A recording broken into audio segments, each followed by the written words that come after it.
한국 사람들은 밥에 대한 관심이 굉장히 많습니다.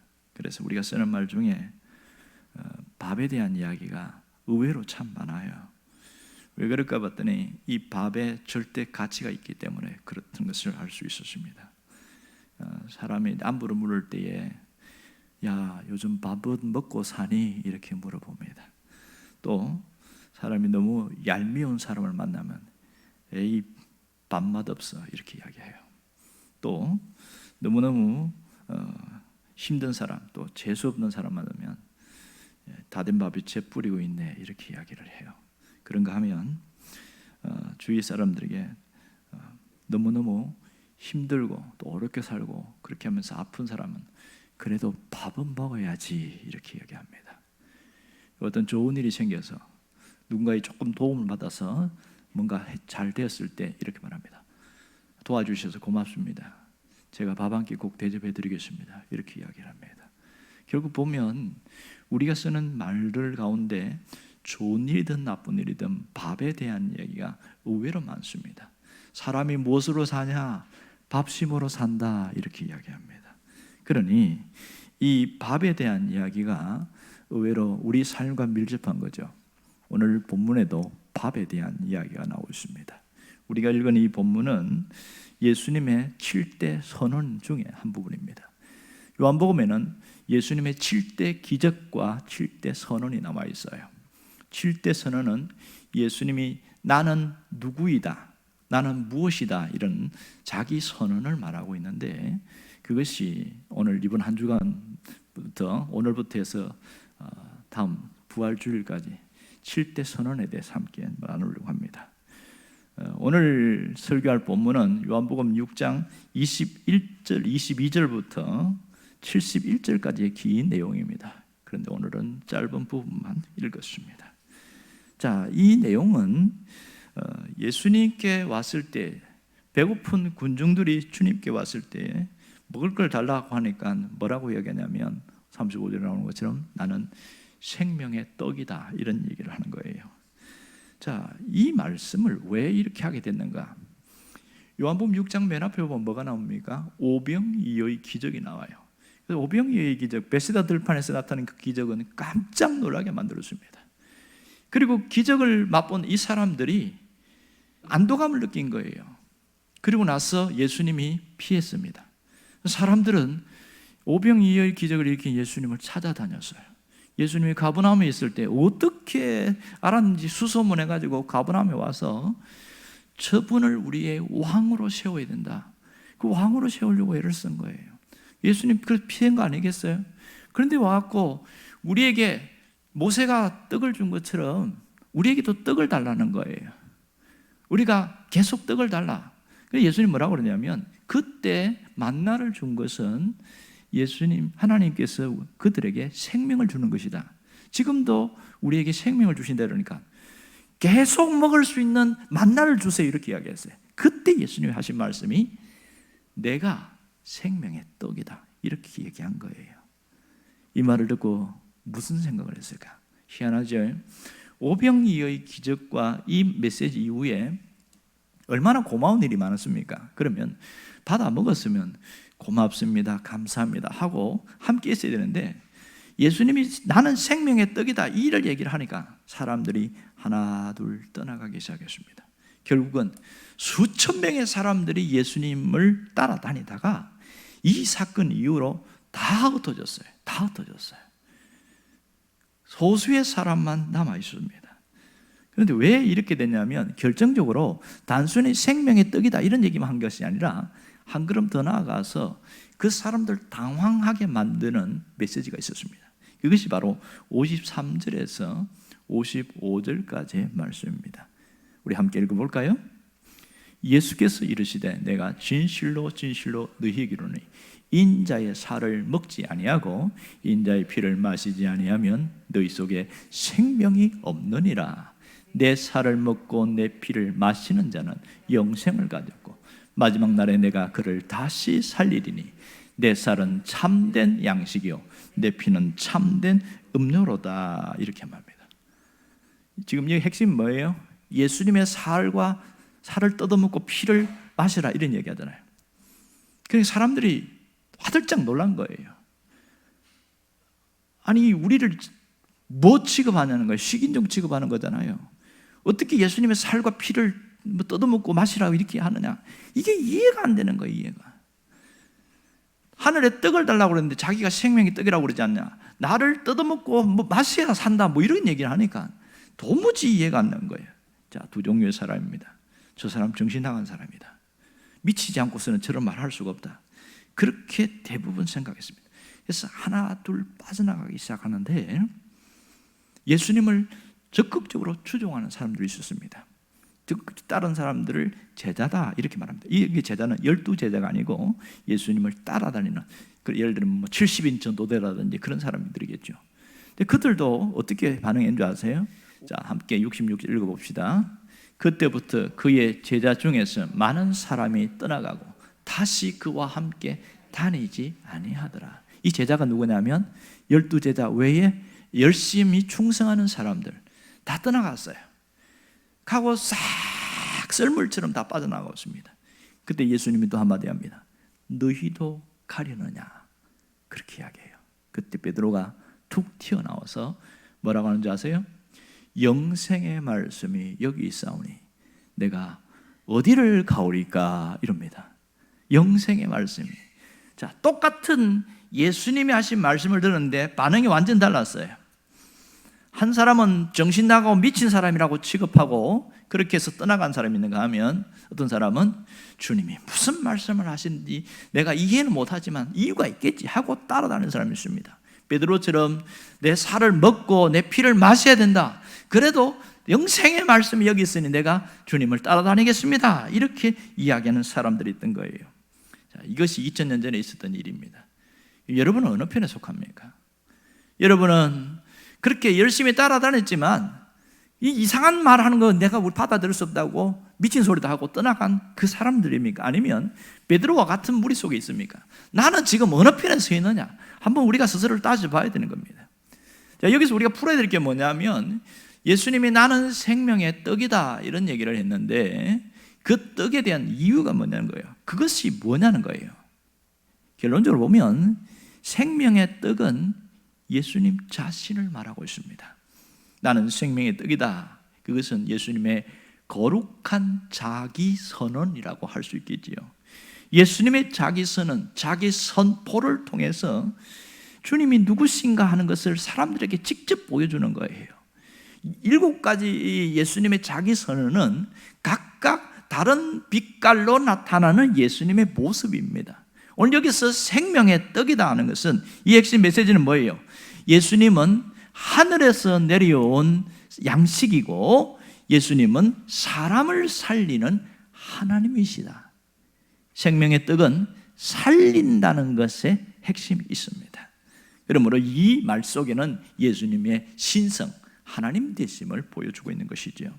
여러분, 이 사람들이 우리를 배부르게 하는 표적을 보여주세요 이렇게 했어요. 모세에게 주신 것처럼.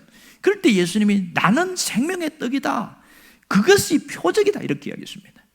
예수님이 표적이라는 거예요. 예수님의 태어나신 성육신이 표적이고 예수님이 십자가의 죽으심이 표적이다 이렇게 이야기하는 겁니다. 여러분, 기적과 표적은 무슨 차이가 있는 줄 아세요?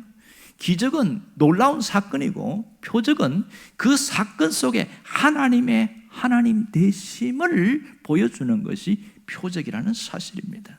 그러니 하나님 되심을 보여주는 사인이 표적입니다.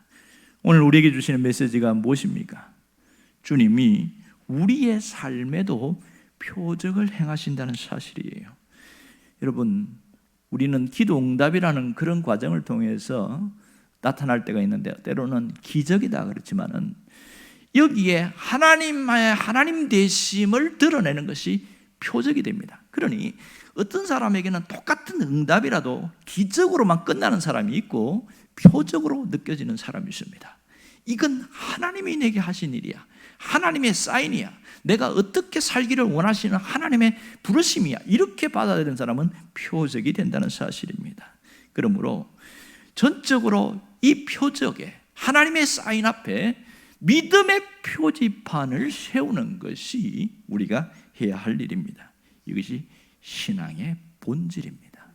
또 하나는 우리가 썩을 양식을 위하여 살아가지 말라는 거예요. 오늘 이 본문 속에도 그 얘기가 나옵니다. 너희가 썩을 양식을 위하여 살지 말고 영생하도록 주시는 생명의 양식을 위해서 살아가라, 그런 얘기합니다. 이 세상은 정말 썩을 양식을 위해서 살아가는 것이 전부라고 생각하고 그렇게 가고 있습니다. 그래서 양식을 위한 다툼이 일어나고 있습니다. 신앙인들은 달라야 합니다. 영원한 것을 바라보고 가야 신앙인이다, 이렇게 말합니다. 여러분, 정말 우리가 무엇을 위해 살고 있는가? 열심히 돈을 벌고 회사 다니고 뭐 열심히 애를 쓰는데 과연 나는 무엇을 위해 살아가는가? 돌아봐야 하는 것이죠. 사람들이 왜 먹는 것에 목숨을 거는지 아세요? 이것을 위해서 몸부림치고 열심히 일하는 이유가 뭔지 아세요? 이것은 생존의 문제이기 때문에 그렇습니다. 모든 사람에게 떡의 문제는 생존이 걸린 문제입니다. 경제의 문제예요. 아무리 행복을 원하고 아무리 평화를 말해도 떡의 문제가 해결되지 않으면 절대로 평화도 행복도 없습니다. 그러므로 가정 경제가 무너지면 마음은 행복을 원하지만 현실은 불행하게 살 수밖에 없는 거예요. 아프리카의 어느 나라에서 그 주식이 빵이었거든요. 그래서 물가가 전 세계적으로 오르니까 빵값을 올렸어요. 그랬더니 폭동을 일으키는 거예요. 세계적으로 일어났지만 우리는 그거 받아들이지 못하겠다. 그래갖고 뭐 정부를 뭐 다 도와자, 뭐 이런 일들이 일어나는 거예요. 왜요? 생존의 문제니까. 그만큼 중요한 것이죠. 예수님은 주기도문을 통해서도 우리에게 떡의 문제를 얘기하셨습니다. 우리에게 일용할 양식을 주시옵고, 너희가 이렇게 기도해라 그랬습니다. 여기서 일용할 양식의 1차적인 뜻은 뭐예요? 떡을 이야기합니다. 빵을 얘기하는 것이죠. 여기에서 일용할 양식을 구해라. 그만큼 절박하고 절실한 문제이기 때문에 그렇습니다. 매일매일 주어진 우리의 현실의 문제가 일용할 양식이 많습니다. 그러면 우리가 이런 상황에서 무엇을 붙들고 살아야 합니까? 생명의 양식입니다. 예수님은 생명의 떡이라는 사실에 내 믿음의 표지판을 꽂고 살아가야 합니다. 아멘입니까? 생명의 떡이 단순히 성경에 기록된 것이 아니라 그분은 나의 생명의 떡이라는 것에 그게 믿음의 표지판을 꼽아버려야 됩니다. 그래야 사는 게 달라지는 것이죠. 주님은 우리의 일상에 찾아오셨다는 사실을 놓치지 않기를 원합니다. 그래서 배고픈 자에게 줄인 것을 회복시키고, 목마른 자에게 먹을 것을 주시고, 아픈 자에게 질병을 치유하시고, 일상에 주님이 개입하신다는 사실을 잊지 않아야 됩니다. 어떤 분은 이를 모르면 하나님은 우리의 힘들고 어려운 문제에 관심도 없으시다, 그렇게 착각하는 사람이 있지만 주님은 분명히 우리 일상에 찾아오신 분이에요. 하나님은 우리의 필요한 것을 우리에게 요구하는 것을 주시려고 해요. 그래서 우리가 해야 될 것은 일상에서 하나님을 경험하는 일입니다. 일상에서 하나님을 경험하는 것이 왜 중요한지 아세요? 하나님이 눈에 보이지 않기 때문에 하나님을 보려고 하는 사람이 있어요. 그런데 가끔 하나님이 신앙이 어린 신자들에게 하나님 보여주세요 했더니 보여주긴 해요. 근데 잘못 본 사람이 있습니다. 그 하나님 어떻게 생겼어요? 머리가 하얗게 백발인데 지팡이를 쥐고 있었습니다. 잘못 봤습니다. 산신령 보고 오셨네. 하나님 그런 분이 아니잖아요. 하나님은 눈으로 볼 수 있는 분이 아니고 체험으로 느낄 수 있는 분이잖아요. 일상에 찾아오시는 하나님이 계신데 이 하나님을 경험하지 못하면 어떻게 되는 줄 아세요? 처음에 신앙으로 출발했다가 종교로 끝나버립니다. 신앙생활이 어느덧 종교생활이 되어지는 거예요. 그런데 자기는 신앙생활 한다고 착각하고 있는 사람이 의외로 많습니다. 여러분, 우리 자신을 곰곰이 한번 생각해 보세요. 나는 신앙생활을 하고 있는지 종교생활을 하고 있는지 뭘로 알 수 있어요? 일상에서 하나님을 하고 있는 사람은 신앙생활하는 게 맞고요, 하나님이 모르겠다, 그냥 예배당에만 왔다 갔다 했다, 이 사람은 종교생활을 하고 있는 거예요. 충격적이지 않습니까? 여러분이 바꿔야 됩니다.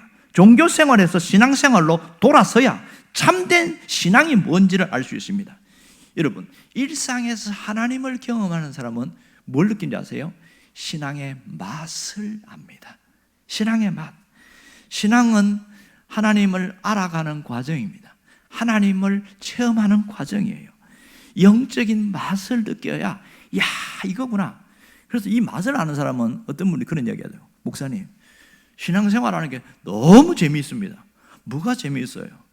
예배 참석하는 것도 재미있고 성경 읽는 것도 재미있고 너무너무 재미있어요. 이 사람은 왜 이렇게 표현해요? 맛을 봤거든요. 맛을 봐야 맛을 아는 거예요. 믿습니까? 그걸 모르면 멀뚱멀뚱한 거예요. 어떤 분이 막 찬양에 감격하고 기도할 때 눈물 뚝뚝 흘리면 왜 우나? 집에 뭐 무슨 누안이 있나? 멀뚱멀뚱하고 아무 느낌이 없어. 아무 느낌이. 예배당에 앉아서 그냥 그저 졸며 잘세. 그리고 집에 가버리는 거예요. 맛을 못 느끼고 그냥 신앙생활 하고 있으니 5년을 신앙생활 해도 맨날 그 모양이면 어떻게 돼요? 불행한 거죠.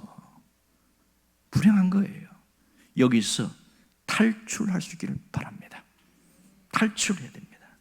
여러분, 최고의 맛은 하나님을 일상에서 경험하는 겁니다. 그러니까 시편 기자도 그 얘기를 했습니다. 시편 34편 8절에 보면 너희는 여호와의 선하심을 맛보아 알지어다 이 얘기를 하고 있어요. 그 하나님이 어떤 하나님이냐는 거예요. 그 하나님은 우리의 필요를 채워주시는 하나님이십니다. 아멘입니까? 우리의 현실 문제를 하나님은 절대로 외면하지 않습니다. 우리 일상에 오셔서 채워주시는 하나님입니다. 이것을 경험한 다윗은 뭐라고 이야기합니까? 여호와는 나의 목자가 되십니다. 그가 나를 푸른 초장으로 인도하십니다. 내 영혼을 만족시키십니다. 원수의 목전에서 자취상을 차려주시는 그런 분입니다. 그는 일상에서 하나님을 경험했기 때문에 이런 시를 쓸 수 있었던 것이죠. 여러분, 이스라엘 백성들이 체험한 하나님은 일상에서 역사하시는 하나님이었습니다. 하늘에서 만나를 주시고 반석에서 물이 나오게 하시고 모든 대적들 속에서도 불리한 상황에서 이기게 하셨어요. 한계의 상황에서 극복하게 했어요. 누가 하신 거예요? 하나님이 하신 거예요. 그러면 물어봅시다. 구약의 하나님은 나타나서 직접 하나님이 큰 광채 가운데 오셔서 하나님 역사하신 거예요? 아니면 우리와 똑같은 모습일까요? 두 번째죠. 구약에서 경험한 그들도 하나님은 보지 못했어요. 하나님은 보면 죽을까 하노라 하고 오히려 시내산에 있을 때 하나님 근처에도 못 오게 한 거예요. 와, 보면 죽어버리니까. 그 하나님을 볼 수가 없잖아요. 그러나 하나님이 하신 역사는 알 수가 있습니다. 지금도 마찬가지죠. 우리의 필요를 채우신 하나님을 일상에서 경험할 수 있기를 원합니다. 성경에서 가나의 혼인잔치의 핵심 뭐예요? 풍요로움이에요. 결핍과 부족 가운데 주님이 그곳에서 풍요로움을 줬습니다. 누가복음 15장의 탕자 비유에서 우리에게 뭘 얘기하고 있어요? 아버지의 집을 떠났을 때 결핍과 비참한 상황 속에 그가 돌아왔을 때에 아버지가 잔치상을 불리잖아요. 동네 잔치하잖아요. 뭐예요?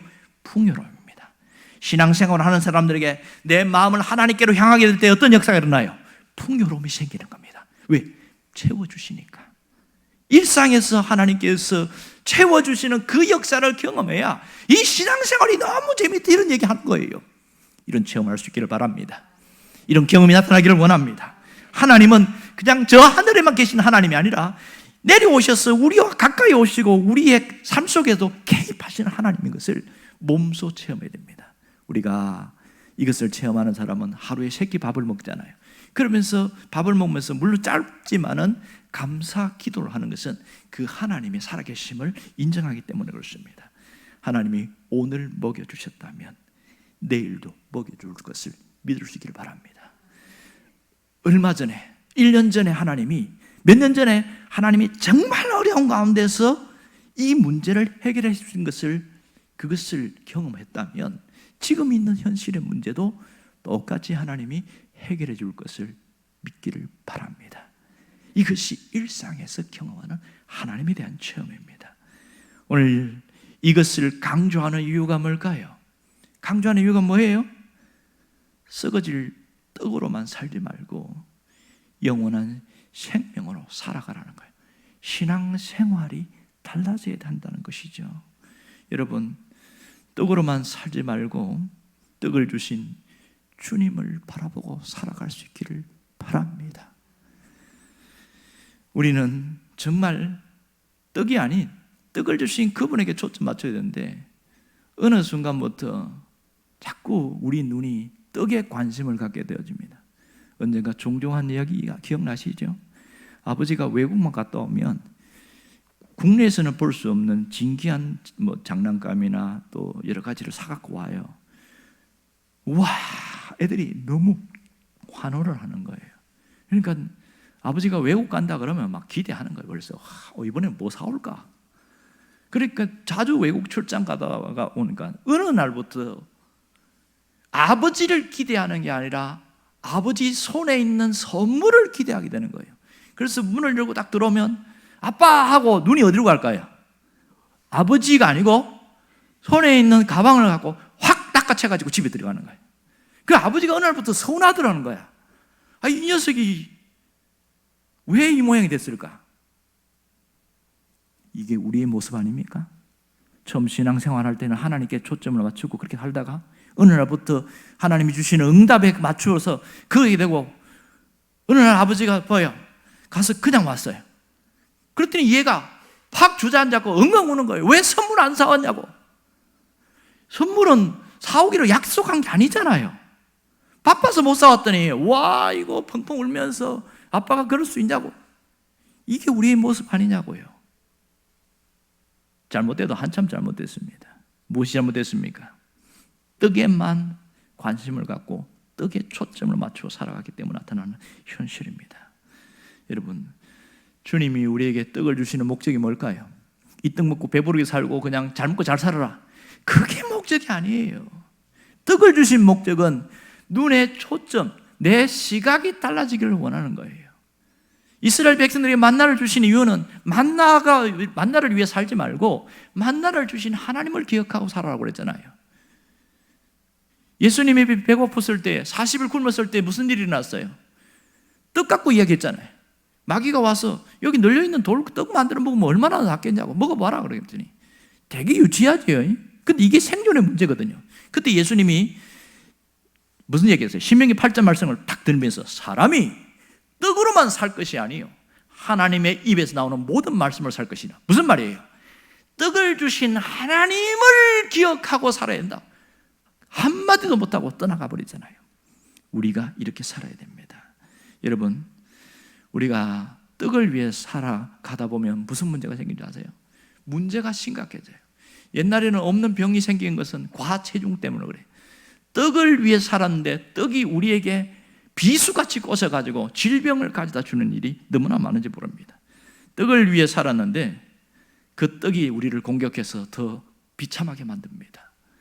주님은 일용할 양식을 위해서 기도하라고 했지 일평생 먹을 양식을 위해 기도하라고 하지 않았습니다. 하지만 사람들은 그날 먹을 일용할 양식을 위해 기도하지 않고 주여 일평생 먹을 양식을 주옵소서, 이렇게 마음속으로 기도하면서 살아가는 사람이 정말 많습니다.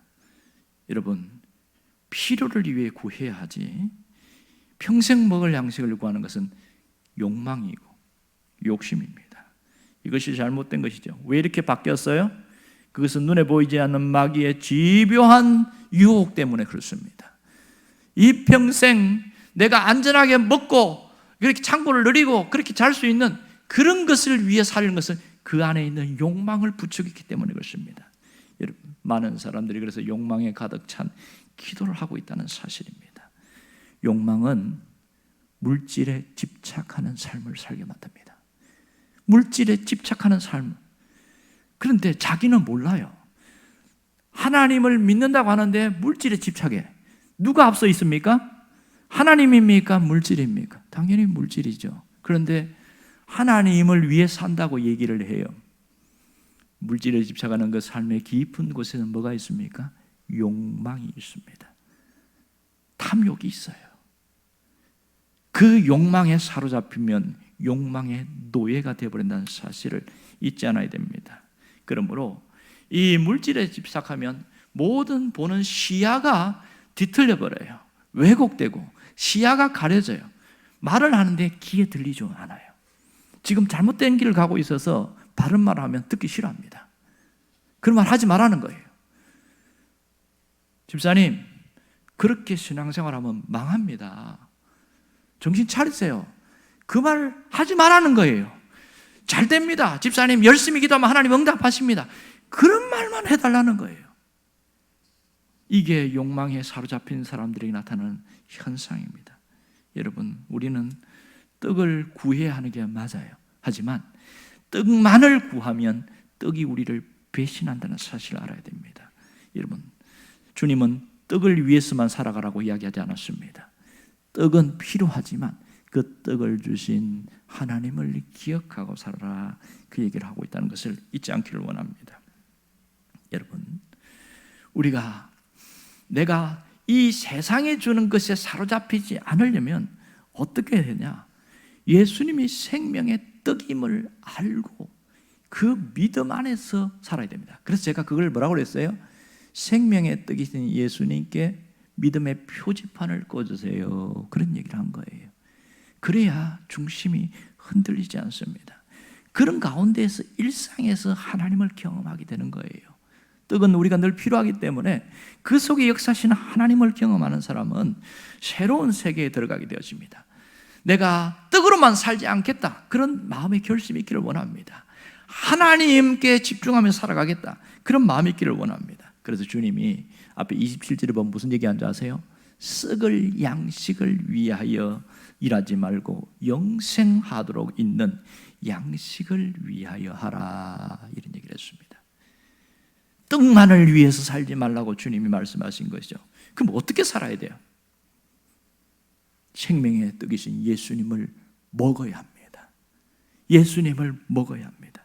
53절에 보면 그런 얘기를 하고 있습니다. 예수께서 이르실 때 내가 진실로 진실로 너희에게 이르노니 인자의 살을 먹지 아니하고 인자의 피를 마시지 않으면 너희 속에 생명이 없느니라. 상당히 충격적이죠? 너희 속에 생명이 없느니라. 35절에 보면 내게 와서 믿으면 이렇게 이야기했는데 53절에는 거꾸로 내 살을 먹고 내 피를 마시는 자, 이렇게 바뀌고 있습니다.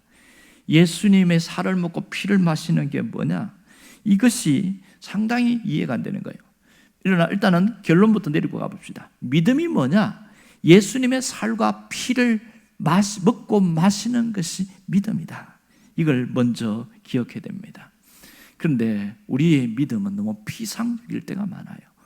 주여 믿습니다 하는데 그 믿음이 뭐냐는 거예요. 믿음의 본질을 이야기해보라면 대답을 못합니다. 오늘 여기서 보여주는 믿음이 뭐예요? 주님의 살과 피를 먹고 마시는 것을 말하고 있습니다. 왜 이런 끔찍한 말씀을 하실까? 그것에 대해서 주님이 해석을 했어요. 그것이 56절입니다. 56절을 다 같이 한번 얘기해 봅시다. 내 살을 먹고 내 피를 마시는 자는 내 안에 거하고 나도 그의 안에 거하나니. 피를 먹고 마셔야 하나에 거한다. 거한다는 게 뭐예요? 함께 산다는 것이잖아요. 예수님과 함께 산다는 거예요. 그래서 우리가 잘 아는 말씀 보면 예수님이 끊임없이 우리의 마음의 문을 두드리고 있다는 걸 알아야 합니다. 마음을 놓고 하고 있어요. 뭐 하려고요? 함께 거하려고, 함께 살려고. 이게 신앙생활인데 이걸 모르면 늘 반복되어집니다. 주님이 내가 생명의 떡이라고 그러고 내 살과 피를 먹고 마시라고 하는 이유가 뭐예요? 이 연합, 주님과 하나됨, 함께하는 삶, 이게 진짜라는 걸 강조하고 있지 않습니까? 왜 바리새인과 서기관들이 망했습니까? 하나님만 믿으면 그냥 자연적으로 선민되고 천국 간다고 이야기했습니다. 하지만 예수님의 말씀 보면 그들은 절대로 천국 못 갔습니다. 삶이 안 달라졌잖아요. 위선적이었고 죄를 지으면서도 자기들은 포장했잖아요. 우리가 그런 모습 아니냐는 거예요. 우리 자신 한번 깊이 진단해보고 내가 무엇이 잘못되었고 무엇을 바꾸어야 되는지 한번 생각해 보기를 원합니다. 여러분, 예배당에 예배 마치고 문을 열고 나갈 때 당신 안에 주님이 계십니까? 이렇게 물으면 사람들 어떻게 반응할까요? 목사가 이야기하면 물론 목사님 앞에 대놓고 못하니까 다른 집사님 안에 주님 계십니까? 물으면 무슨 반응을 할까요? 무슨 이상한 소리를 하고 있네. 이거 이단 아니야? 순식간에 이렇게 생각합니다. 내 안에 주님이 계십니다 하고 감격하고 감사하는 사람이 있을까요? 소수의 사람이 있는지 모르지만은 그런 의식조차 없이 살아가기 때문에 그런 말을 하는 것도 싫어하고 말 듣는 것도 싫어하는 거예요. 그런데 이게 정상적인 신앙생활이거든요. 그런데 이게 안타까운 것이죠. 자, 예수님이 내 안에 거한다는 것을 예수님이 친히 말씀해 주셨는데 요한복음 15장 8절에 이렇게 말합니다. 너희가 내 안에 거하고 내 말이 너희 안에 거하면, 우리가 예수님 안에 거하는 것을 뭐라고요? 한 주님의 말씀이 우리 안에 있는 것, 이렇게 풀어놨어요. 그러니까 예수님의 살과 피를 먹는 것은 예수님의 말씀을 먹는 것이라는 것이 여기서 증명되어집니다. 실제로 구약의 에스겔 선지자에게도 하나님이 이런 얘기를 한 적이 있습니다. 에스겔 3장 3절 말씀입니다. 3장 3절 같이 함께 읽어봅시다. 에스겔 3장 3절 시작. 내게 이르되 인자야, 내가 네게 주는 이 두루마리를 내 배에 넣으며 내 창자에 채우라 하시기에 내가 먹으니 그것이 내 입에서 달기가 꿀다더라. 지금 이게 환상 가운데 있는데 하나님 뭐라고 그러냐면 두루마리를 먹으라는 거예요. 두루마리가 3m, 7m 되는 어마어마한 큰 두루마리를 먹으면 사람 어떻게 됩니까? 죽어버리지. 이게 무슨 말이에요? 하나님의 말씀을 먹으라, 그 얘기잖아요. 그러면 내 입에서 달기가 꿀 같을 것이다. 이게 신앙생활이거든요. 이 입에서 뭐래요? 먹고 소화시켜라, 그 얘기입니다. 여러분, 예수를 믿는 것은 지적인 동의가 아닙니다. 주여 주여 한다고 천국 가는 그런 신앙생활이 아니라는 겁니다. 말씀이 인격이 되고 말씀이 능력이 되고 말씀이 삶으로 바뀌는 것이 신앙생활입니다. 아멘입니까? 어떻게? 말씀을 먹어야죠. 먹어야 살아나는 거 아니겠어요? 이 말씀을 먹을 때 우리에게 나타나는 것은 진정한 기쁨과 회복의 역사입니다. 회복의 역사예요.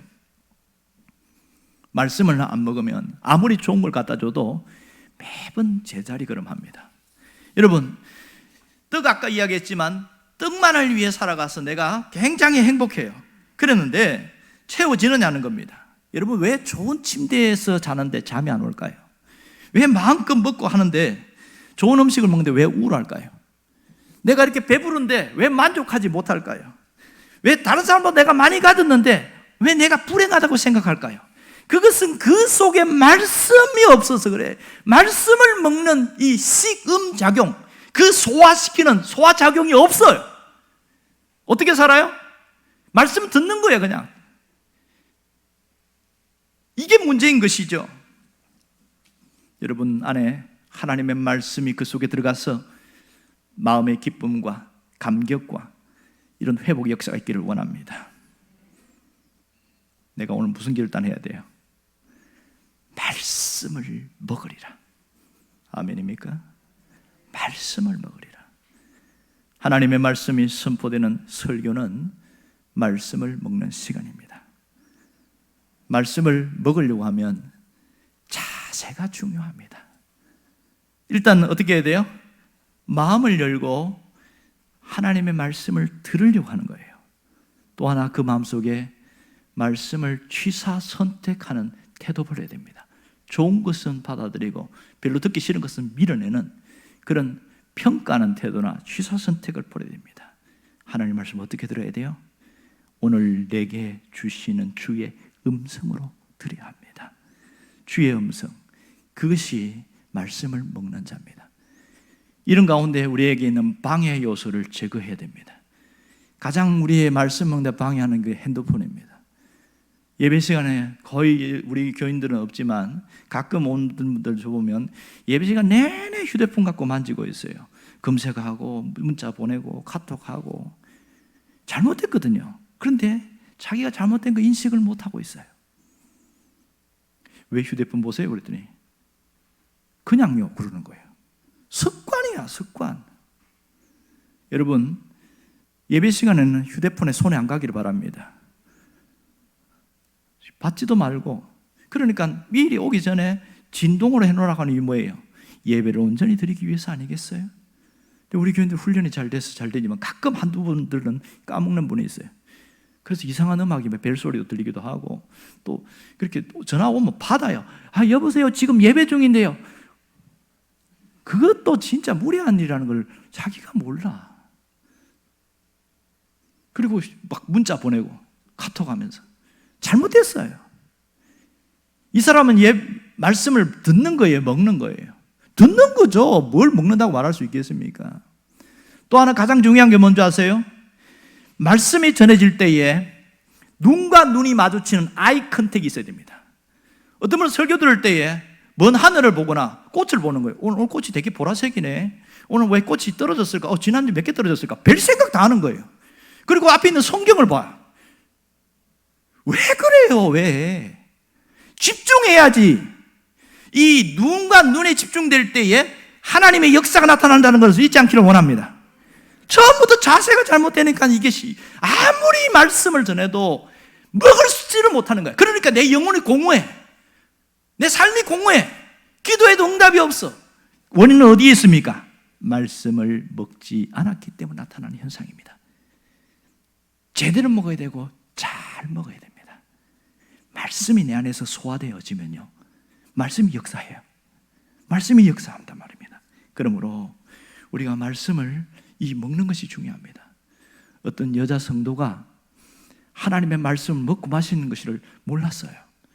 그 설교를 듣고 내가 이제는 말씀을 먹고 마셔야 되겠다. 말씀을 소화시켜야 되겠다. 그 마음 먹고 기도했어요. 그리고 그 다음 주에 가서 예배 드렸는데 목사님 무슨 설교하냐면 에베소 4장에 나오는 그 말씀을 설교하는데 내용이 핵심은 이거예요. 분을 내어도 죄를 짓지 말고 해가 지도록 분을 품지 마라. 마귀에게 틈을 주지 말라. 이 얘기거든요. 이분은 교회 생활을 30년 했기 때문에 굉장히 잘 알아요. 잘 알아요. 근데 그날 말씀을 먹는데 전율이 확 쏟아지는 거예요. 분을 내어도 죄를 짓지 말고 내가 얼마나 죄를 짓고 많이 사는 것이 확 느껴지는 거예요. 화를 낼 때만 죄를 짓는다고 생각하는데 가만히 보니까 내 안에 분노가 있어요. 분노. 다른 사람들이 나에게 해코지하고 다른 사람들에게 나에게 막 자존심 상하게 하고 내 안에 분노가 계속 남아있는 거예요. 가장 남편에게도 분노가 있고 가장 옆에 있는 사람은 분노가 있고 분노가 있다는 것은 그때 비로소 한 거예요. 해가 지도록 분을 품지 말았는데 내가 수년 동안 분을 품고 살아왔다는 거예요. 누구를 용서하지 못하고 그래서 딱 언젠가 내가 힘이 있으면 너 가만히 두는 거 맞다네. 복수하고 말 거다. 그게 자기 안에 있는 걸 하는 거예요. 그 통곡하기 시작했습니다. 통곡했어요. 몰랐다는 거예요. 이것은 성질을 개박한 사람한테만 한 말씀인 줄 알았대요. 그런데 내가 얼마나 분노가 가득한 줄 알고 통곡하면서 깨지기 시작하는데 달라졌습니다. 진짜 달라졌어요. 이분은 부흥에 참석한 것도 아니에요. 금식기도 한 것도 아니에요. 뭘 했어요? 말씀을 먹었을 뿐이에요. 그런데 인생이 달라지는 겁니다. 자기 안에 분노가 다 씻어지고 나니까 보는 게 달라지는 거예요. 미움이 사라졌어요. 막 치밀어 올라오는 게 사라졌어요. 말씀을 먹은 사람이 나타나는 놀라운 현상입니다. 이제부터 그런 결심해야 됩니다. 말씀을 먹으면서 살리라. 목숨 걸고 결단해야 됩니다. 그럴 때 우리 인생은 완전히 달라지게 되어집니다. 여러분이 말씀을 먹고 말씀으로 회복되고 말씀으로 새로워지기를 주의 이름으로 축원합니다.